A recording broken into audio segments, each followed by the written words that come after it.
Thinks Out Loud, your source for all the digital expertise your business needs. Well, hello again, everyone, and welcome back to Thinks Out Loud, your source for all the digital expertise your business needs. My name is Tim Peter. This is episode 438 of The Big Show. And this week is Halloween, so I thought we might talk a little bit about something a little more scary. I am, by trade, training, and temperament, an expert in digital marketing and strategy. And I'll explain in a minute what I mean by an expert, because it doesn't always mean what people think. Digital, of course, depends on technology of various stripes. And occasionally, someone will ask me whether I'm afraid of technology. There are valid concerns that AI or the internet or what have you causes harms that outweigh their benefits. The question is whether these tools, AI or digital more broadly, are evil. And I mean, that's a fair question. We see from time to time really terrible things being done here. So let's start with the landscape of what's out there. Currently, the big innovation that everyone cares about, of course, is artificial intelligence. But there's still social, there's still mobile, there's still the internet and email and websites and a whole host of other platforms and services your customers and you use every day. We're also starting to think a bit about extended reality, augmented reality, and virtual reality, and how companies benefit from connecting with customers there. When I say we, I mean me and my company. We're paying attention to wearables like smartwatches and smart glasses. We try to stay current at least a little bit on the state of IoT, that is the Internet of Things. We know that 6G is just over the horizon and will start showing up in your customers' hands in about 5 years' time. Like that is the roadmap for mobile going forward. So that's not a guess. That's actually when everyone expects that will occur based on what the technology providers are working on. Someday, maybe, there could be people implanted with chips. Seriously. The technology already exists. There's already people using them. It's just not commercial or at scale in any meaningful sense. What it's going to take is some brilliant group of innovators to figure out the reasons why people might benefit, to bring those benefits to life, and to convince people that those benefits actually are, in fact, benefits. I'm not predicting that will happen, though I do think it's likely that at least some people will benefit longer term, and some people will adopt them in the longer term. I'm also reasonably confident that if these do hit the market at some scale, that what I just described is a fairly well-known playbook that will create that reality. Now, note that I'm not 100% sure about that last one that I just told you about. I don't know that that product will exist. There are very few things that I'm 100% sure about. I mentioned a moment ago that I'm an expert. As an expert, that doesn't mean I have all the answers. Far from it. My job isn't to have the answers. It's to explore the questions and help my clients find answers they can live with. And that's kind of my point here today. As part of what I do, I'm a perpetual student. I'm always looking to learn.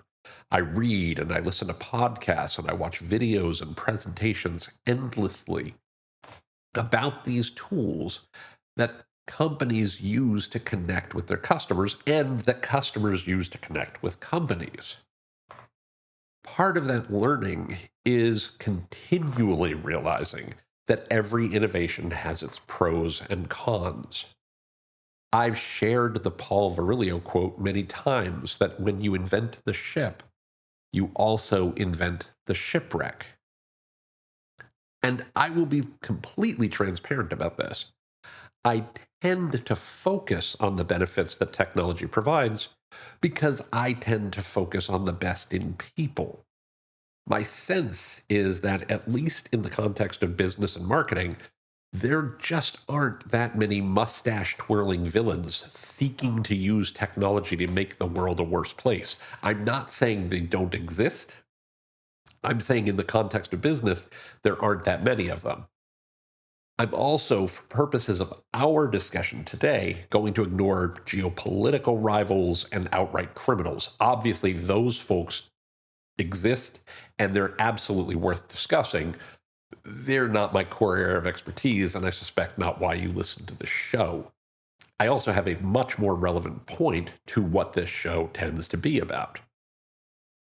And that is when tech goes wrong, it's usually not because the tech malfunctioned. It's usually not because somebody planned for it to be evil. Instead, it's almost always sloppy design by innovators who didn't think through the context and the consequences of their applications and their algorithms. Sometimes it's because users who push the tools in bad directions too, which again could be a lack of forethought by the innovators and entrepreneurs and developers. If you think about it, the terrorists who perpetrated 9/11 didn't need AI to think up their monstrous attack. Google thought through a ton of truly awful use cases when it launched its Gemini generative AI to prevent it from doing harm. Those included things like pornography and other kinds of hateful material. Of course, they were so busy thinking about the worst things that they missed lesser problems like misinformation that folks on the internet found and exploited within a couple of hours of Gemini's release. So it wasn't the technology that failed, it was people who failed. Are there exceptions? Do big companies sometimes deliberately make truly terrible decisions?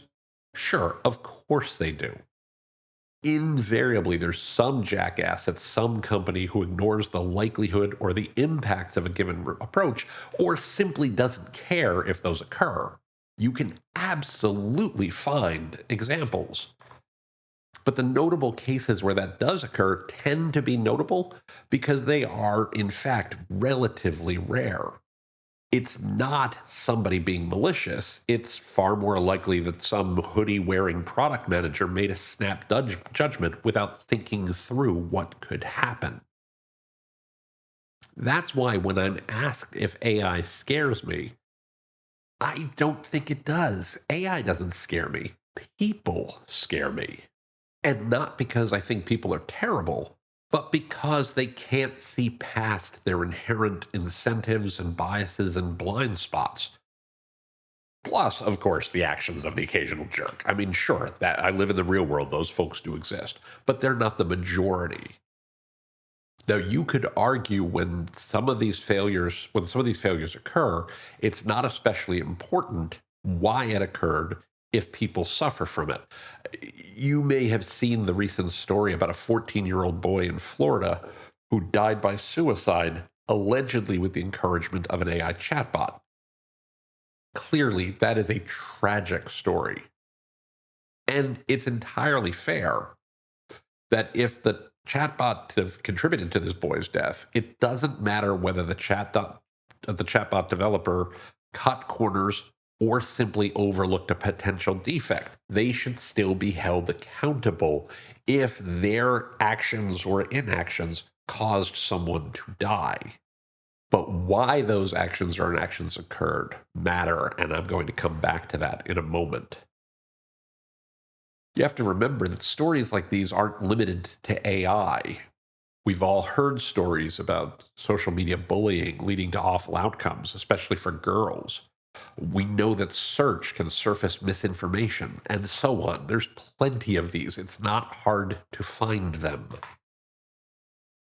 What I would also say is true is that tech, in and of itself, isn't the bad guy. It's people who create the tech and market the tech and use the tech who keep me up at night. You have to remember that technology is easy, really. People are complicated. When the first commercial chip implants arrive, you're not going to see me jumping in line to get one. It won't be because I don't trust the technology. Instead, it's the innovators and other users who really scare me. And it doesn't matter whether those tools are built with malicious features or simply due to the lack of forethought. We're going to hear terrible stories of these tools go wrong, just as we do with AI and social and the internet itself. Now, longtime listeners of the show know that I like to keep things positive. I like to focus on the good aspects here. Not because I'm naive, but because there's already enough negativity out there without me adding to it. Which is why my point today is not to tell you technology is bad and you shouldn't use it. Far from it. Technology is in the world and it's not going anywhere. It is a core component of the world we live in, and we receive dramatic benefits again and again and again. And I would argue that we should look for the benefits of the ship while looking for ways to mitigate the shipwrecks. We've also seen what happens when people move to a remote cabin in the woods and hand type lengthy manifestos about the dangers of technology, right? That's not really the path we should be heading down. Instead, you have to stay informed. You have to keep learning. You have to be a perpetual student, just like I am. Not just of tech, but of people. Don't just look for the examples of things that went wrong and say, see, this technology is a bad thing. Instead, try to understand why it went wrong. What happened? What decisions were made? And how could whatever happened have been done differently? This chatbot story I mentioned a moment ago regarding the boy in Florida, it does matter what they did and why they did it to understand how to not do it again. It doesn't mean that that should limit their accountability if, in fact, they are responsible for this. It means we need to understand what decisions were made that led to this so that we can not do that in the future, so that others can learn from it and not do that in the future. Was this an engineering error, or did someone overlook a problem that's going to be obvious in hindsight? Those are questions we need to know. You also need to be a smart consumer. Understand the ways that the tools you use can be used for you and used against you.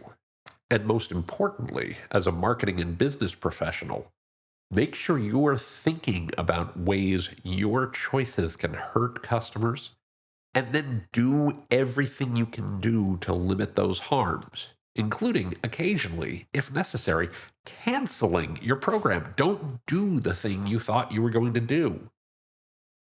There's some ways you can actually prevent yourself from making these errors. There's a couple of techniques that I really like. One is making sure you have a devil's advocate in your discussions. If you're not familiar with this, a devil's advocate is someone whose job it is to argue against whatever you're planning to do. It could be your lawyer, or it could be an operations person, or it could be an IT person. But their incentive needs to be to stop whatever you're working on from moving forward. Their bonus can't be based on releasing the product or releasing the service or releasing the campaign. Their bonus has to be based on, did we eliminate risks? Listen to the concerns of those people and then come up with plans to address those risks before they ever surface in the real world. Another way you can do this is you can conduct a pre-mortem or a risk assessment. If you're not familiar with a pre-mortem, it's an exercise where you visualize the aftermath of your product or your service or your campaign's launch before you actually launch. You take a moment and look back and ask, what went well? What went badly? What caused us to succeed? What caused us to fail? What did we do that helped our customers? And what did we do that hurt our customers? Take the time with your team to think through all of those questions. And I'll link to some others in the show notes. But then create mitigation plans For the things that, hurt your customers and caused you to fail, how do you take those out of the loop to make sure they're not a problem? A risk assessment is a similar concept. You assess how likely it is that something bad happens. You assess how much impact it will have if those things occur. And again, you take steps to mitigate those, the things that are the most likely and have the biggest impacts, before they ever occur. When we look at the things that have happened in the world, the really terrible ones that have occurred over time, usually it's because nobody took the time to ask these questions. They didn't think through, what do we do? How does the system respond? How does the tool respond? How does the technology respond? How do we as a company take action before they happen so that they don't actually cause real problems? Finally, I realize this episode might seem like kind of a bummer. It might seem like kind of a drag. It is easy when you think about these things to get overwhelmed. It is easy to find yourself going, oh my gosh, this is terrible and nobody should use these tools. When that occurs, it is absolutely okay to, as folks say, touch grass, right? Take a walk outside, stick your phone in a drawer and go to the beach for a day. It's not just okay, it's downright good for you to step away for a minute or two. Go for a hike in the woods. Just maybe don't build a cabin and retreat there. Right? AI and digital are not evil. They're not. And most of the time, neither are the people who create them. They absolutely can cause evil, whether intentionally or through lack of forethought.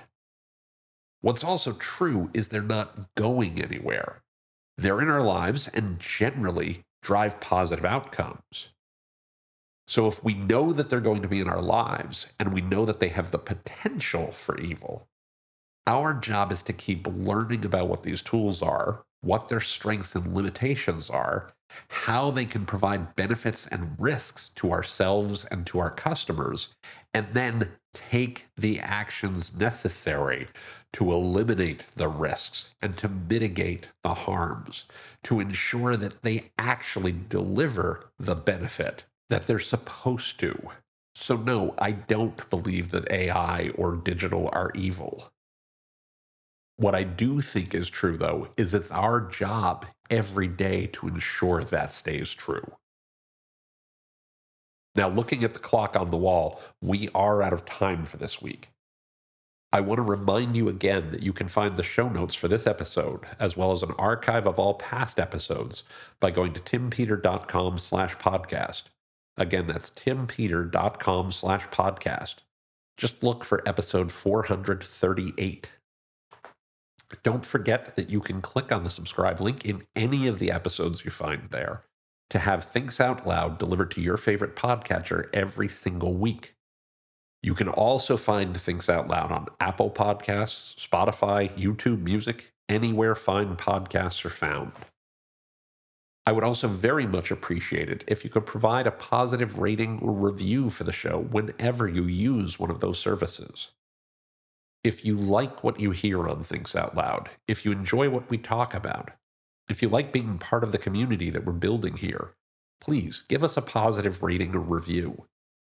Reviews help other listeners find the podcast. Reviews help other listeners understand what Thinks Out Loud is all about. They help to build our community, and they mean the world to me. So thank you so much for doing that. I very, very much appreciate it. You can also find Thinks Out Loud on LinkedIn by going to linkedin.com/TimPeterAssociates.